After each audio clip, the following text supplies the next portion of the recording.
Hi there! Good day! It's another day! It's another Arcivils day! Yeah.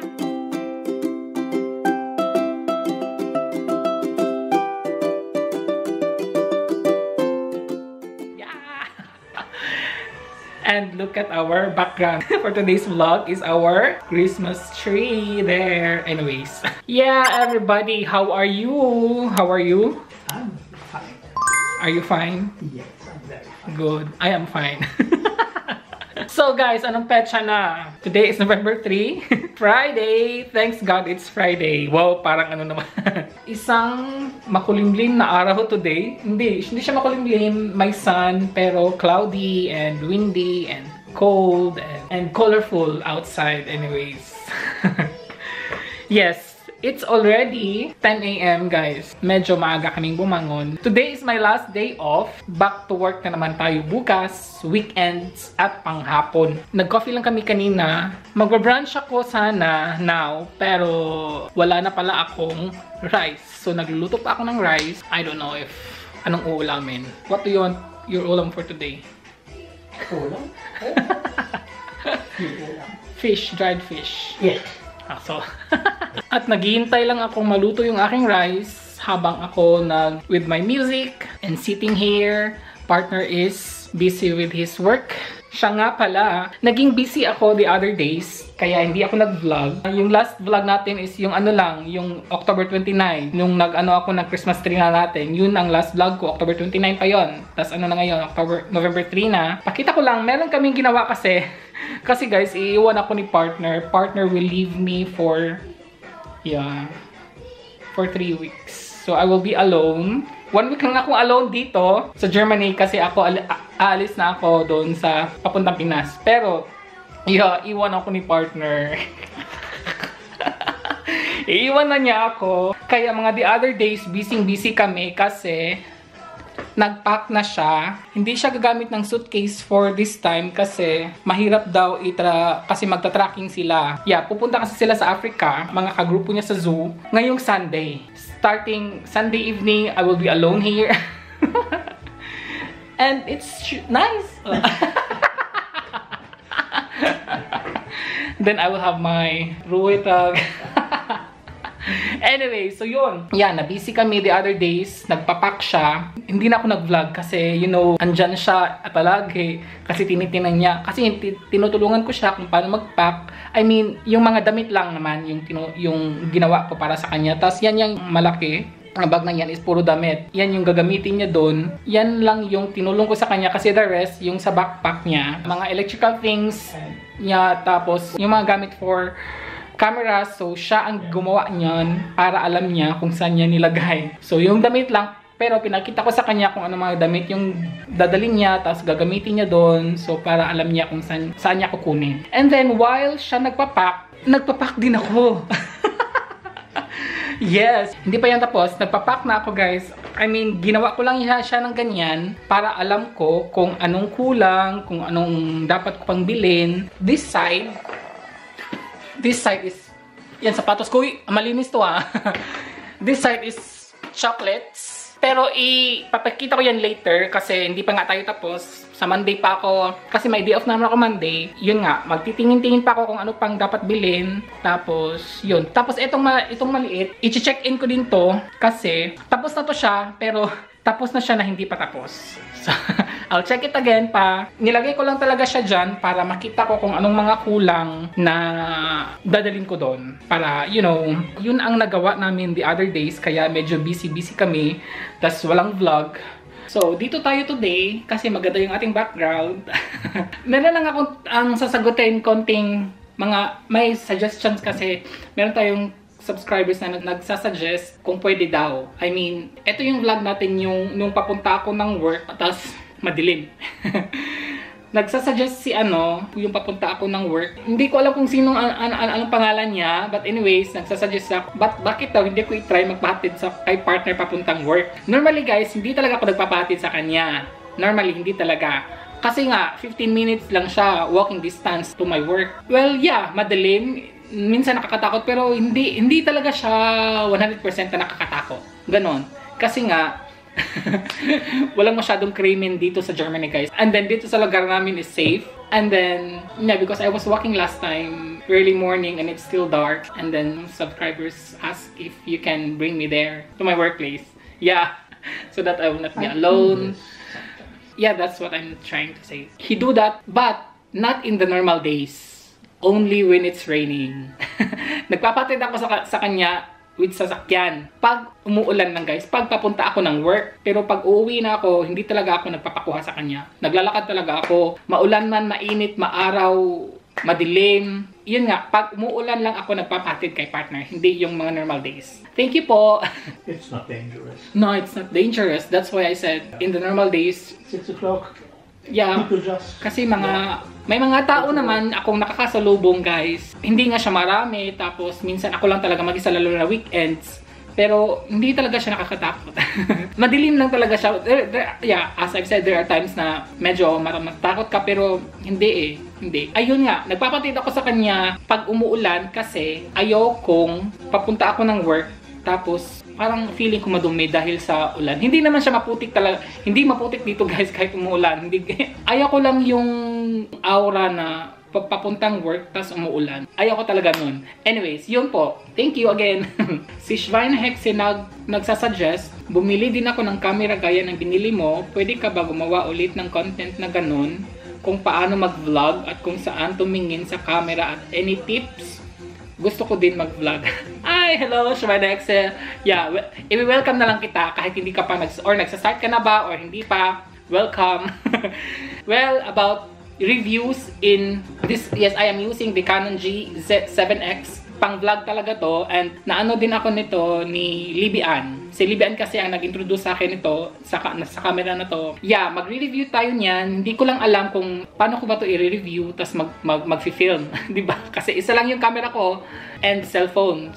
So, yan lang. So, titingnan ko po, inform ko lang, hindi po ako expert sa reviews about reviewing kasi wala akong masyadong alam sa mga technical things. So, mga basic lang. And yung basic ngayon is tinuro din sa akin ni Libby Ann. I will try to share it to you. Thank you, Schweinhexe. Schweinhexe is, okay. The funny name. Yeah, Schweinhexe is a witch pig or pig witch. Anyway, so yun po. I don't know kung anong plan namin for today kasi nga medyo tapos na, tapos na si partner magpapack. As you can see, hindi pa tapos. Kasi I still have 1 week pa ata. I still have 1 week before I will fly to the Philippines yet. May time pa ako, but anyways, this Sunday night, and then I have afternoon duty, then I will be home, and then you'll be gone already, right? So wala na siya dito pag balik ko dito Sunday night. It's not the first time anyways. You did it last 2 years ago na pumunta siya ng Africa, tas ako dito lang. Hindi ako nag-vacation lang sa Pinas. Sunday night we will have a big Party. Yes, Sunday night I will have a big party here. Luto na sana yung aking rice. Look. Diba? And then suddenly, nag-change yung aking decisions. Nakalanghap ng hangin tapos biglang nag-iba yung aking desisyon na gusto ko palang mag-champorado. Nag-iba yung ip ng hangin, guys. Gusto ko na lang kasi talagang struggle ko talaga ito na pag hindi ko alam kung anong kakainin ko, talagang hindi ko talaga alam. But anyways, buti na lang meron pa ako. So, ito yung binigay pala ni Ellen. So, ano na to siya? Kanina pa kasi ako nagsa-start. Ngayon ko lang siya na-vlog. Maglalagay na lang ako ng tablea. Hindi ko alam kung mag-ilan. Gusto ko kasi pag champorado kasi is very, talaga, yung dark na dark talaga. Yung chocolate na chocolate. Hindi ko din alam kung gaano karami. Oh my God.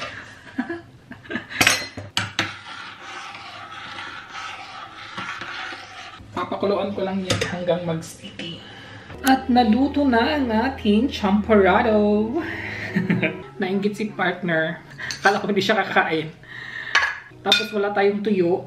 Sayang, walang tuyo. Meron ako ditong Bear Brand na milk. So lalagyan ko to. Sino nakaka-relate dito? Good appetit. Good appetit. So, ang init.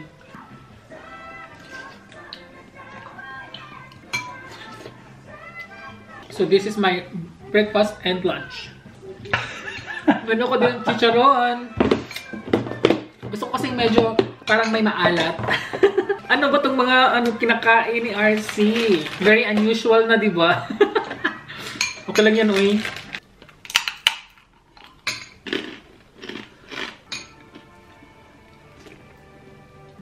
Und schmeckt gut? Ja. Bei dir? Ja, sehr lecker.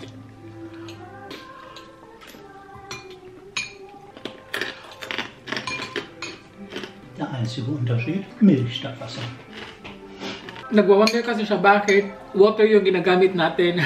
Kasi pag sa kanila, milk talaga kasi yung ginagamit nila. Meron sila ditong rice na tinatawag na milk rice. Pang rice soup talaga na medyo yung milk talaga. Meron sila dito. Parang Japanese rice, mga ganun. Pero milk rice tawag nila dito. Ang ginagamit nila instead of water, milk talaga. Tapos ginamit ko nito is water. Kaya naglagay siya ng fresh milk. Good evening! Anong petsa na? It's 6 p.m. guys. Nag-dinner na kami. My partner bought me pizza. And for him, gumawa lang siya ng sunny side up egg tsaka bread. Ayaw niya kasi mag-pizza, so...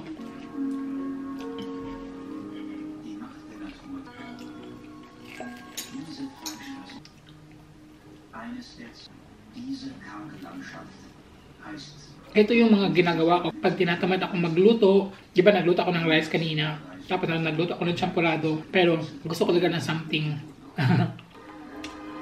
One of our subscribers, I don't know if he or she commented, her name is, I don't know, kasi it's too long, at Gore Tight Shera. So something, 3,700. She commented and said, nice video, but I don't understand.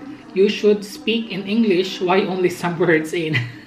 I'm really sorry, mom, miss. The content of my vlog is all about everything, all about lifestyle. And I'm so sorry if I speak a little bit of English here for some, a lot of reasons. I mean, my English is not so good and wrong grammar.